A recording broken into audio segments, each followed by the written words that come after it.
বন্ধুরা, রূপা ব্লগ চ্যানেলে তোমাদের সবাইকে স্বাগত। আশা করছি তোমরা সবাই ভালো আছো। আমি তো ভালোই আছি। তা আজকে একটা তোমাদের অন্যরকম একটা ভিডিও নিয়ে এসেছি। আজকে তো মূলষষ্ঠী। তা আজকে মূলষষ্ঠী, তা আমার শ্বশুরবাড়িতে নিয়ম আছে 6 রকম সবজি দিয়ে একটা তরকারি খেতে হয়, কিন্তু সেই তরকারির মধ্যে মূল অবশ্যই থাকতে হবে। ওই জন্য সব সবজিগুলো কেটে ভালো করে ধুয়ে গুছিয়ে নিলাম।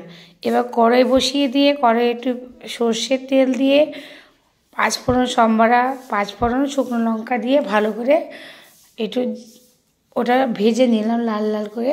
তারপরে ওর মধ্যে দিয়ে দিলাম কেটে ধুয়ে রাখা সবজিগুলো। তার মধ্যে সবজির মধ্যে দিয়ে দিলাম হলুদ, অল্প পরিমাণে নুন। নুনের পরিমাণটা কম দিয়েছে এই কারণে সবজিটা যখনই কষাতে থাকবো তখনই কমে যাবে, নুনটা যেন বেশি না হয়ে যায়, ওই জন্য কম দিলাম। দিয়ে ভালো করে নাড়িয়ে চাড়িয়ে একটা থালা দিয়ে ঢেকে দিলাম। ওই জন্য এবার মশলাটা আমি রেডি করবো। এদিকে আদা, সাদা জিরে এবং কাঁচা লঙ্কা আমি বেটে নেব। ওটা বাটা হয়ে গেছে। এদিকে আমি সবজিটাকে ভালো করে নাড়িয়ে নাড়িয়ে কষিয়ে নেব।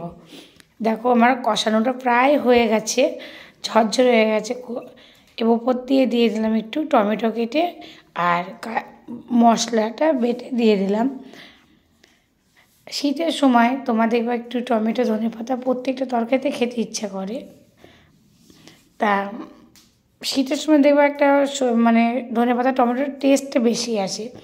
অন্য সময় হলে বাকি শীতের একটা ওই শীতে এগুলো বেশি একটা টেস্ট আসে।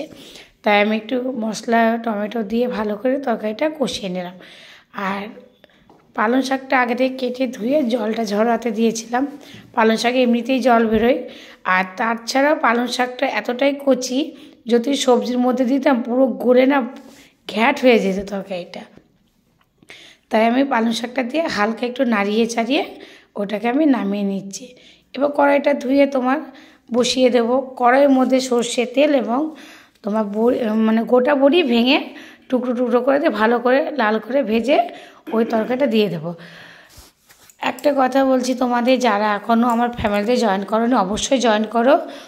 আর যারা নতুন জয়েন করছো তারা কমেন্ট করে জানাবে যে দিদি ভাই জয়েন্ট হলাম কি যাই কিছু একটা বলবে। অবশ্যই আমি তাদের চ্যানেলে গিয়ে তাদের সাবস্ক্রাইব যদি না আমি করে থাকি তাহলে আমি করে দিয়ে আসবো। আর এমনিও আমি যখনই আমি মানে কারো ভিডিও দেখি আমি সাবস্ক্রাইব করেই দিই। তা তোমরা অবশ্যই আমাকে বলবে, আমি তোমাদের সাবস্ক্রাইব করবো। দেখো একে অপরের পাশে না থাকলে কখনোই ছোটো থেকে তো মানুষে বড় হয়, আমরা এগোতে পারবো না। আর তোমাদের সঙ্গে গল্প করতে করতে আমার রান্নাটা প্রায় হয়ে আসলো। আর আমি এই রান্নাটার মধ্যে তরকারিটার মধ্যে একটু চিনি দিলাম, কারণ এইসব তরকারিতে দেখবে একটু মিষ্টি মিষ্টি না থাকলে না অতটা টেস্ট আসে না, তাই একটু চিনি দিয়ে দিলাম। আর রান্নাটা দেখো কত সুন্দর কালারটা এসেছে, বুঝতে পারছো তো মানে রান্নাটা ভালোই হয়েছে। আর যারা নতুন রান্না শিখছে তারা একদম এইভাবে রান্না করবেন। Thank you.